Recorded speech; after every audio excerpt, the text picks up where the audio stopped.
Bank Sentral Amerika Serikat The Fed akhirnya memangkas suku bunga sebesar 25 basis poin ke rentang 3,5 hingga 3,75%. Also, I would note that having reduced our policy rate by 75 basis points since September and 175 basis points since last September, the Fed funds rate is now within a broad range of estimates of its neutral value, and we are well positioned to wait to see how the Assalamualaikum warahmatullahi wabarakatuh. Perkenalkan, nama saya Lili Amelia dengan NIM 12492100097. Pada kesempatan kali ini, saya akan menyampaikan tugas ujian akhir semester mata kuliah Ekonomi Makro Islam dengan topik pembahasan mengenai peran kebijakan moneter The Federal Reserve terhadap perekonomian Indonesia. Topik ini saya angkat karena dalam beberapa waktu terakhir kita sering melihat pemberitaan ekonomi yang cukup mengagetkan, seperti melemahnya nilai tukar rupiah, pergerakan IHSG yang fluktuatif, hingga menguatnya dolar Amerika Serikat. Kondisi ini tentu menimbulkan pertanyaan, terutama mengenai faktor apa yang sebenarnya mendorong perubahan tersebut. Pernah nggak sih kalian lagi santai scroll berita terus tiba-tiba muncul headline rupiah melemah, IHSG merah, atau dolar AS yang menguat tajam? Terus kepikiran, kenapa sih hal-hal itu bisa terjadi secara bersamaan? Dan kenapa sering banget penyebabnya justru datang dari Amerika Serikat? Jawabannya ada pada satu lembaga yang namanya The Federal Reserve atau yang lebih sering kita kenal sebagai The Fed. Emang The Fed itu apa sih? The Fed itu bank sentralnya Amerika Serikat. Tapi jangan salah, meskipun cuma bank sentral satu negara, pengaruhnya bisa ke seluruh dunia, termasuk Indonesia. Soalnya apa? Yang pertama, dolar AS itu mata uang paling kuat di dunia. Dan yang kedua, pasar keuangan terbesar di dunia. Dan yang terakhir, tujuan utama investasi global. Jadi, begitu The Fed ambil keputusan, dunia ikut bereaksi, termasuk Indonesia. Sebenarnya, tugas The Fed itu cuma dua. Yang pertama itu mengendalikan inflasi, dan yang kedua itu menjaga tingkat pengangguran tetap rendah. Caranya bagaimana? Untuk menjalankan dua tugas ini, senjata utama mereka adalah suku bunga acuan yang disebut Federal Funds Rate atau FFR. Dan sekarang kita sedang berada di fase yang disebut pengetatan moneter. Apa itu pengetatan moneter?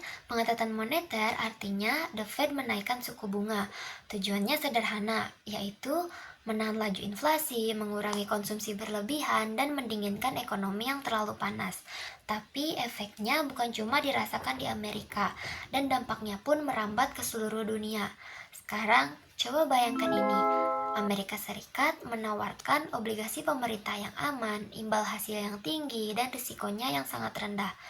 Ibaratnya AS sedang bilang ke investor global, taruh uangmu di sini, aman, untungnya besar, dan risikonya kecil.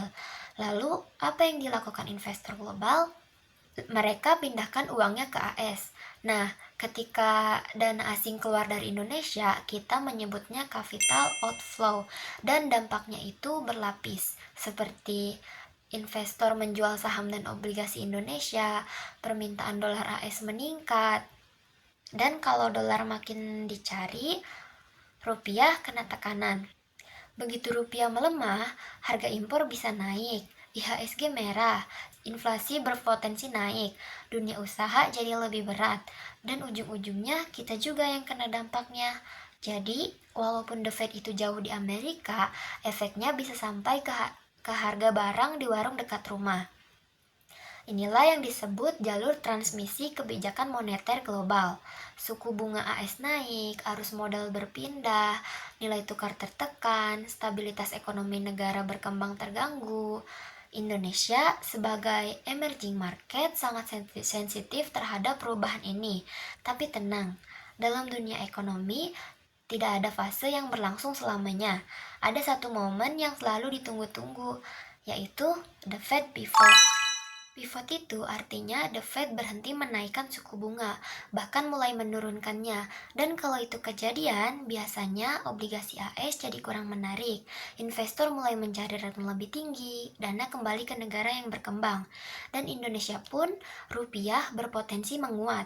IHSG bisa rally, investasi asing kembali masuk, stabilitas ekonomi membaik, dan inilah yang sering disebut sebagai angin segar bagi emerging markets. Terus kenapa ini penting buat kita? Karena bagi Indonesia, kebijakan The Fed berdampak pada nilai tukar rupiah, pasar saham dan obligasi, arus modal asing, inflasi, prospek ekspor dan impor.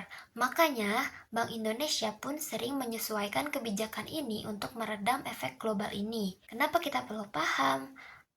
Memahami The Fed bukan cuma urusan ekonom, investor besar, analisis pasar, tapi juga penting untuk mahasiswa, pelaku usaha, pekerja, dan masyarakat umum.